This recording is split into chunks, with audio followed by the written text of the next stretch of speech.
नमस्कार दोस्तों, स्वागत है आपका हमारे YouTube चैनल में। आज हम बात करने वाले हैं राम भक्त हनुमान की। जानिए रामायण के बाद क्या हुआ भगवान हनुमान का और वो कहाँ गए। हिंदू कथाओं में आज भी जब सबसे शक्तिशाली योद्धाओं के चर्चे होते हैं तो सबसे पहले नाम हनुमान जी का ही लिया जाता है।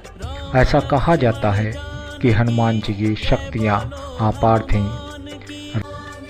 रामायण में भी उनकी शक्ति और भक्ति के गुणगान गाए गए हैं। हनुमान जी को शिव जी का रौद्र रूप भी कहा जाता है। ऐसा माना जाता है कि रामायण के दौर में हनुमान जी ने अपनी पूर्ण शक्ति का प्रयोग नहीं किया। यदि वो अपनी पूरी शक्ति के साथ युद्ध लड़ते तो लंका का विनाश वो अकेले ही कर देते। अन्य देवताओं के विपरीत हनुमान जी उन चुनिंदा लोगों में से थे जिन्हें अमृतत्व का वरदान प्राप्त था। इसलिए कहा जाता है कि हनुमान कलयुग के अंत तक जीवित रहेंगे। ऐसे में कई लोगों के मन में सवाल उठता है कि रामायण के बाद हनुमान जी का क्या हुआ और वो कहाँ गए और अभी कहाँ हैं। आपको बता दें कि रामायण के बाद महाभारत काल में भी हनुमान जी की चर्चा 2 बार की गई थी। पहला, भीम जब जंगल से होकर गुजर रहे थे तो उन्हें रास्ते में एक बुजुर्ग वानर लेटा हुआ दिखाई दिया। भीम ने जब उन्हें हटने को कहा तो वानर बोला, मुझ में अब इतनी शक्ति नहीं है, तुम खुद ही मुझे हटा दो। इसके बाद भीम ने उस बुजुर्ग वानर को हटाने में पूरी ताकत लगा दी, लेकिन वे उसकी पूंछ तक नहीं ला पाए। भीम को एहसास हुआ कि वानर खुद हनुमान जी हैं। भीम की मांग पर हनुमान जी ने अपना असली रूप दिखाया। उन्होंने भीम को अपनी ताकत का घमंड छोड़ने को कहा और वहां से चले गए। दूसरी बार हनुमान जी महाभारत के युद्ध के समय अर्जुन के रथ पर ध्वज के रूप में नजर आए। इस दौरान वो पूरे युद्ध में अर्जुन की रक्षा करते रहे।